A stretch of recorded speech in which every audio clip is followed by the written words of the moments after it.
No inverno de 1720, Ana Madalena Wilken, uma jovem cantora para a qual a música era a arte celestial, passava dias em Hamburgo, em casa de seus tios-avós. Saíra para fazer algumas compras e, de volta à casa de seus parentes, resolveu entrar na igreja de Santa Catarina para ver seu famoso órgão do qual tanto ouvira falar. Quando abri a porta, escreveria ela mais tarde, ouvi que alguém tocava e prontamente daquela penumbra chegou aos meus ouvidos uma música tão maravilhosa que julguei que um arcanjo estaria ao teclado. Deslizei silenciosamente para dentro e ali fiquei a escutar, de pé. Levantei os olhos até o órgão na galeria ocidental. Os grandes tubos se lançavam como torres até as abóbadas, e mais abaixo brilhavam, em castanho e ouro, as formosas talhas do instrumento, mas o organista se mantinha invisível aos meus olhos. Nem sei quanto tempo fiquei ali na igreja ouvindo, pois eu não era senão ouvidos e parecia haver lançado raízes no piso, perdida completamente a noção de tempo. Ana Madalena parecia, realmente, hipnotizada por aquela música fantástica e mesmo depois que o órgão silenciou, numa avalanche de acordes, ela continuou imóvel, ainda a olhar para cima, à espera de que nova melodia viesse dali. Pouco depois, o misterioso organista desceu as escadas e ficou, por uns momentos, a contemplar a moça de pé, como que em transe, o olhar vago e apagado, posto ainda no órgão mágico. Sua atenção se fixou em mim, que continuava a olhar para cima. Contemplei-o por um momento, tão assustada de sua repentina aparição que não conseguia nem me mexer. Sem dúvida, depois de ouvir aquela música divina, esperava ver descer do órgão o próprio São Jorge e não um homem. Ana começou a tremer, abaixou-se rapidamente para apanhar o manto que havia caído ao chão e saiu correndo da igreja. Meu Deus, quem seria aquele organista? Pensava ela. Saberia depois. Era Johann Sebastian Bach. Em setembro de 1721, ficaram noivos. Em dezembro, casaram-se. Bach tinha 36 anos de idade e era viúvo recente, pois sua primeira esposa, Maria Bárbara, morrera em 1720. Ana Madalena e Johann Sebastian foram imensamente felizes, a despeito das lutas e dificuldades próprias da vida. Ao que eu saiba, ninguém até hoje tentou romancear ou fazer um belo filme sobre o idílico tema dessas vidas entrelaçadas aos acordes e melodias da mais bela música que então se escrevia. Imagino-a de pé, na penumbra da igreja, a ouvir, imobilizada pelo transe emocional, aquela música divina que fluía do órgão. Sobretudo os detalhes da cena. A cabeça erguida, os olhos vagos e fixos, como se a contemplar o pico de distante montanha perdida na amplidão dos céus. É assim que ainda vemos o grande Johann Sebastian. Em torno dele, antes e depois, durante 300 anos, nasceram e viveram cerca de 60 Bachs, conhecidos de nome e profissão, dos quais apenas 7 não foram organistas, cantores ou músicos locais. Esse período vai desde o tempo de Lutero, no século XVI, até o advento de Bismarck, na segunda metade do século XIX, quando, segundo nos assegura Grove, vivia e compunha um representante da 7ª geração da dinastia da música. Nessa cordilheira de músicos de talento, alguns deles positivamente geniais, o maciço altaneiro é mesmo Johann Sebastian. Por isso, Ana Madalena tinha de levantar tanto a cabeça para tentar vê-lo. Certamente os materialistas da genética dirão que a persistência de uma genialidade musical desse nível numa só família é mero acidente na misteriosa cadeia do DNA que teria criado uma espécie de mutação. É preciso, contudo, levantar os olhos dos microscópios para perceber o vulto do espírito, não servilmente subordinado aos acasos genéticos, mas atuando com sua vontade, segundo seus interesses e a sua programação evolutiva. A família Bach evidencia um processo de reencarnação grupal, segundo um plano conscientemente elaborado e levado a efeito. São espíritos afins que resolvem nascer em torno da gigantesca figura do seu patriarca. Alguns vieram como precursores, outros como continuadores. Depois deles, nunca mais a música seria a mesma. Do primeiro matrimônio com Maria Bárbara, Bach teve seus filhos e uma filha, Catarina Dorothea, que morreu solteira quase aos 60 anos. Dos meninos sobreviveram apenas 3, Wilhelm Friedmann, Carl Philipp Emanuel e Johann Gottfried Bernhard. Do segundo casamento, com Ana Madalena, nasceram 7 filhas e 6 filhos. Das moças, apenas Elizabeth Juliane se casou, com Altinicol, outro músico naturalmente. Dos meninos sobreviveram 2, Johann Christoph Friedrich e Johann Christian, este também conhecido como o Bach de Londres, pois ali viveria os últimos anos de vida. Para os objetivos deste estudo, interessa-nos sobremodo a figura de Wilhelm Friedmann, o filho mais velho do primeiro matrimônio. Nasceu ele em Weimar em 22 de novembro de 1710. Ao completar 10 anos, o pai escreveu para ele alguns exercícios para cravo, o Clavier Buchstaben for Wilhelm Friedmann Bach, e mais tarde outras peças de exercício, como a primeira parte do cravo bem temperado, prelúdios e outras. O menino era um raro talento musical e fazia rápidos progressos. Aos 16 anos, se tem notícia de um concerto para o cravo de sua autoria. Em 1733, aos 23 anos, conquistou o posto de organista na igreja de Santa Sofia, em Dresden, com um salário de 85 thalers, nada mal para um jovem principiante. Cabia-lhe tocar durante o serviço religioso, aos domingos à tarde e segunda-feira pela manhã. Friedmann tinha tempo de sobra para compor e lecionar. Em 1736, disputou um posto mais importante e de melhor remuneração na igreja de Liebfrauen, vago com a morte de Kirchhoff. É certo que o prestígio de seu pai ajudou, mas sua competência a essa altura era indiscutível, tanto que foi admitido sem haver sido submetido à tradicional prova perante uma banca examinadora, como acontecera em Dresden. Em 1751, ele se casou com Dorothea Elisabeth. Seu sogro, Gottlieb George, deixou desmentida a alegação de que Friedmann fosse dado à bebida, como afirmariam alguns. Não consta que seu procedimento tenha sido irregular. Sabe-se apenas de uma repreensão por causa de uma prolongada ausência ao trabalho em 1750, quando ele foi chamado a cuidar das coisas de seu pai, que acabara de morrer em Leipzig. Em 1763, Friedmann aceitou o convite para ser o Kapellmeister na corte de Darmstadt, mais interessado, segundo se diz, no relevo da posição do que nos deveres que ela lhe impunha. Por essa altura, segundo Grove, Friedmann não estava bem, e acrescenta: amargurado pela ausência de reconhecimento ao qual seus óbvios talentos o credenciavam, indolente, indelicado, mesmo com seus amigos pessoais, egoísta e algo excêntrico, Friedmann renunciou ao seu cargo em Halle a 12 de maio de 1764 e durante os últimos 20 anos de sua vida vagou sem rumo e sem emprego fixo. Continuou a desperdiçar por toda parte seu maravilhoso gênio musical. Compunha peças de menor importância para viver, dava aulas e um ou outro recital. Fabuloso improvisador, tocava música sublime que sequer dava-se ao trabalho de escrever e, por isso, somente aproveitavam aqueles que, porventura, estivessem pelas vizinhanças a ouvir.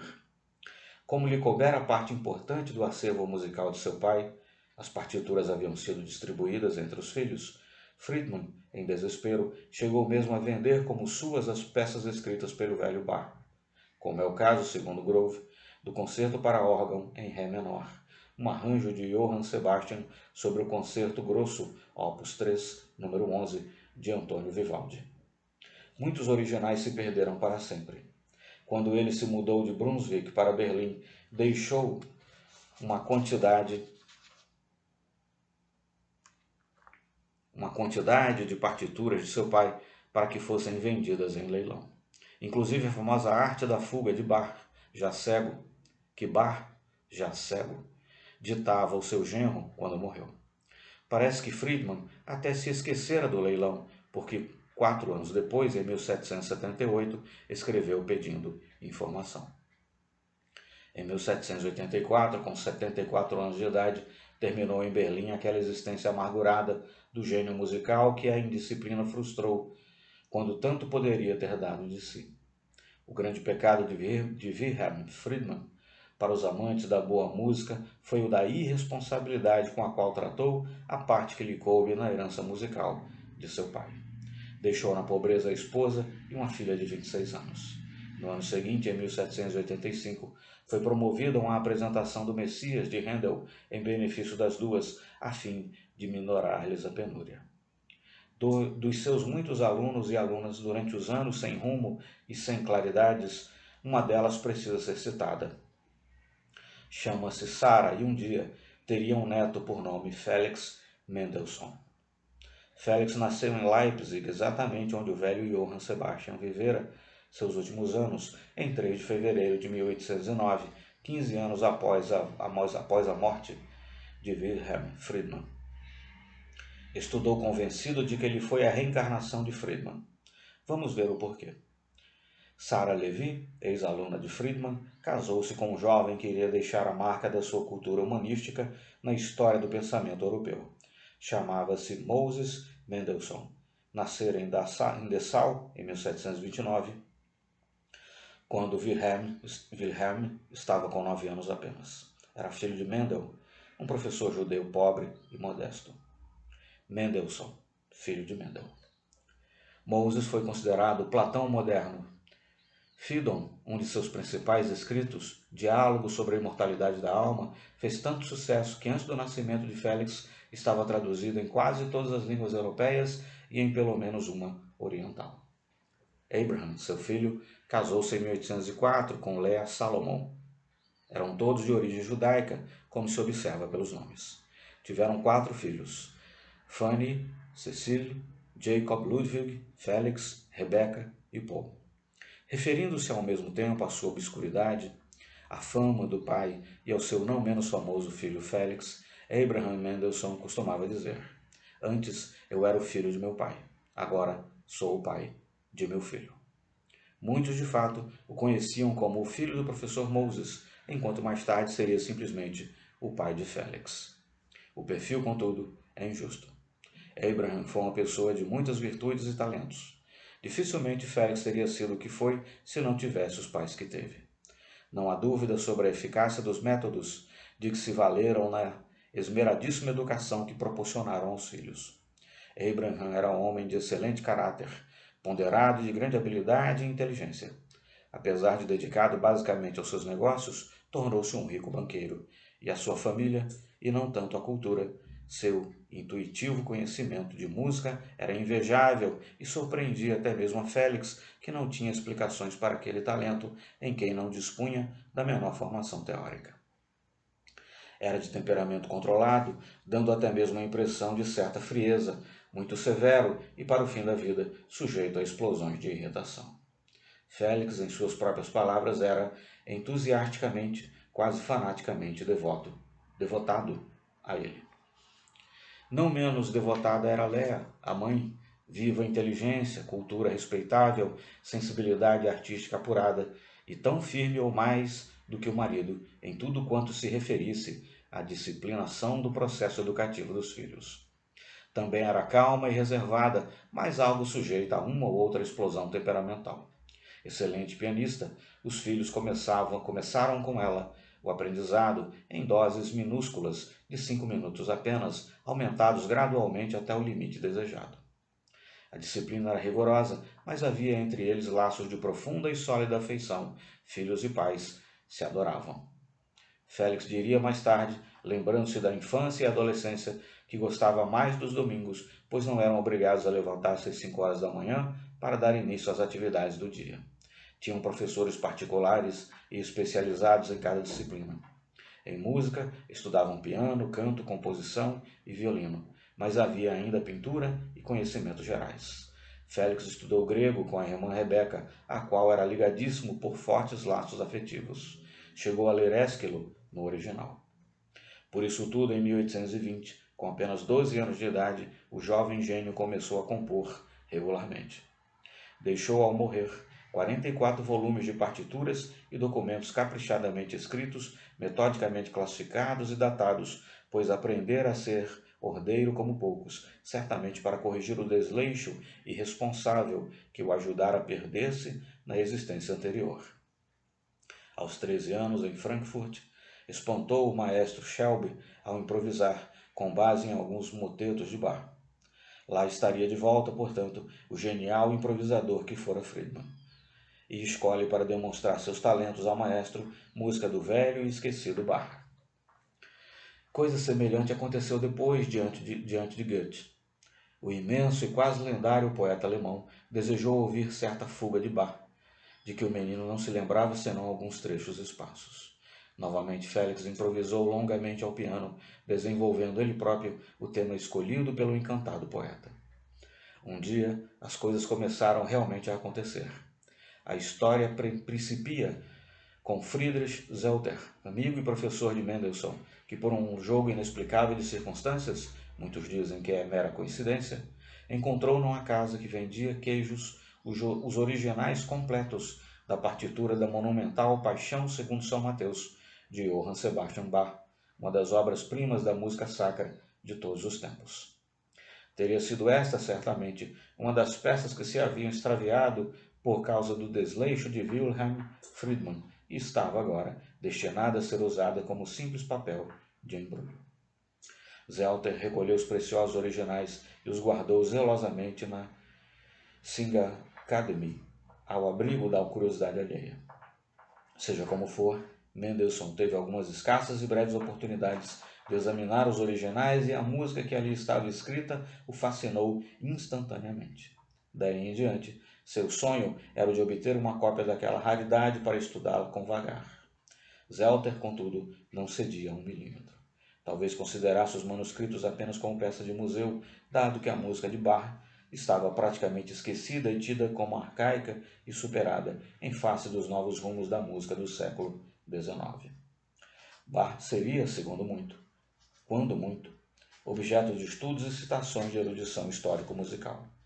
Félix não pensava assim, mas ainda não sabia como obter a partitura para formar sobre ela um critério pessoal de avaliação depois de examiná-la minuciosamente.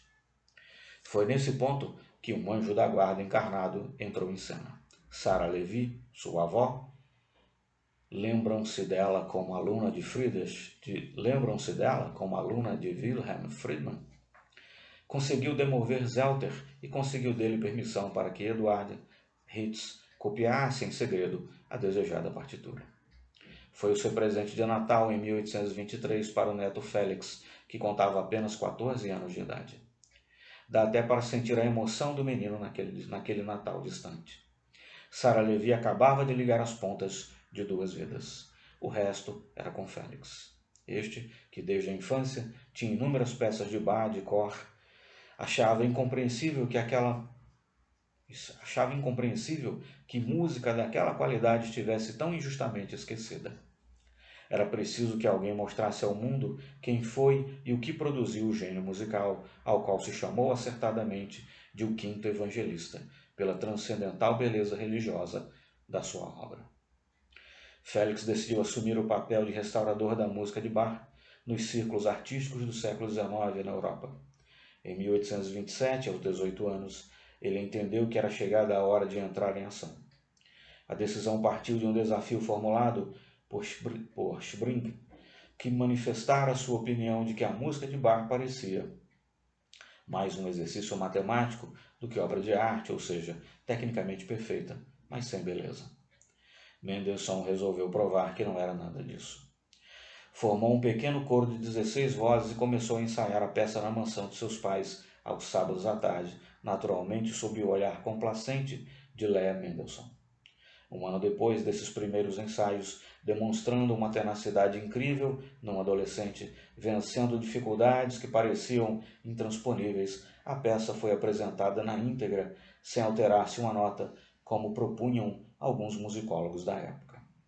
Esse grande dia foi o 11 de março de 1829, a primeira vez que se ouvia a Paixão, desde que Bach a apresentara antes de morrer, em 1750.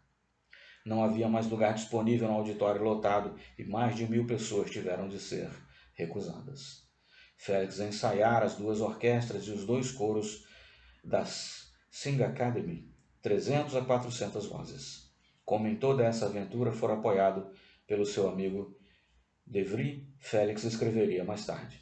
Assim, foram um ator e um judeu que devolveram esta grande obra cristã ao povo. Embora convertido ao protestantismo pela vontade de seu pai, objetivando facilitar para ele o trânsito pelo fechado establishment da época, na sua má vontade com os judeus, parece que Félix se manteve no fundo como judeu, embora sem cuidar muito dos aspectos religiosos de sua vida. Sua fixação era a música em geral e, em particular, a de Bach. Para as comemorações do terceiro centenário da Confissão Protestante de Augsburg, escreveu a sinfonia chamada Reforma. Dia 21 de março, aniversário de Bach, nova apresentação pública da Paixão, ainda sob batuta do jovem maestro, que se dava ao luxo de reger de cor.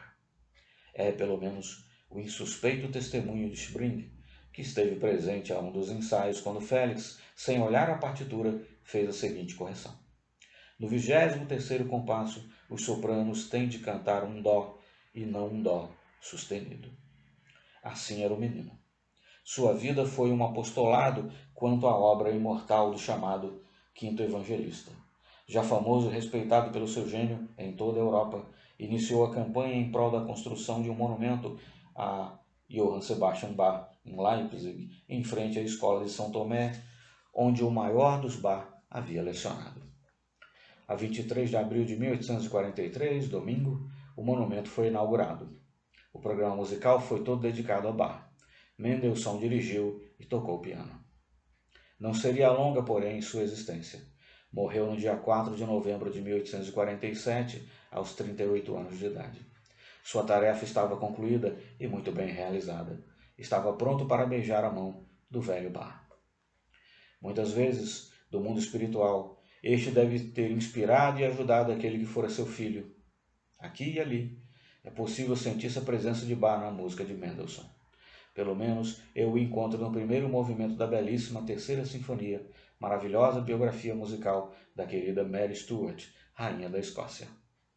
Na sua nova encarnação como Felix Mendelssohn, Wilhelm Friedman teve à sua disposição todos os recursos necessários à reconstrução da sua vida e à eclosão do seu gênio. A família equilibrada e feliz, educação e instrução primorosas, recursos financeiros amplos e oportunidades de desenvolver desde muito cedo seus amadurecidos talentos. Acima de tudo, porém, a amorosa, mas severa vigilância dos pais, especialmente sua mãe, que conseguiu neutralizar no seu espírito a antiga tendência ao desleixo que o pusera a perder na encarnação anterior. Não que isso tenha sido fácil para Mendelssohn, que teve de superar persistentes matrizes espirituais instaladas dentro de si mesmo. No seu minucioso estudo sobre Mendelssohn, Grove lembra a natural inclinação do compositor para a ociosidade, que ele apreciava como poucas coisas na vida, e suas constantes referências à comida e à bebida. O erudito autor inglês atribui a temperança de Mendelssohn à enorme quantidade de trabalho que ele conseguiu realizar durante sua curta existência. Em realidade, porém, ele se manteve sóbrio e devotado ao trabalho porque essa era sua programação espiritual. Suas únicas fraquezas, escreve Grove, em relação à culinária, eram o arroz doce e a torta de cerejas. Para ele, tudo quanto fosse digno de ser feito, tinha de ser bem feito. A autodisciplina foi o meio de que se valeu e de que precisava para reconstruir sua vida espiritual e redimir-se perante o espírito de seu pai. Conseguiu. Um amigo meu, tão entusiasmado com a música de Bach como eu, costumava dizer que quando Deus fica aborrecido, manda chamar Johann Sebastian para tocar órgão para ele. Quando Mendelssohn regressou à pátria espiritual, portanto, imagino que o maior dos Bach deve ter interrompido por alguns momentos o recital que estaria dando para o Pai Eterno. Para o Pai Eterno, a fim de receber de volta seu filho, Wilhelm Friedman. Estaria, por certo, muitíssimo feliz, não porque seu filho recuperara para o mundo sua música, mas porque sua música fizera o milagre de recuperar seu filho para as alegrias da consciência pacificada.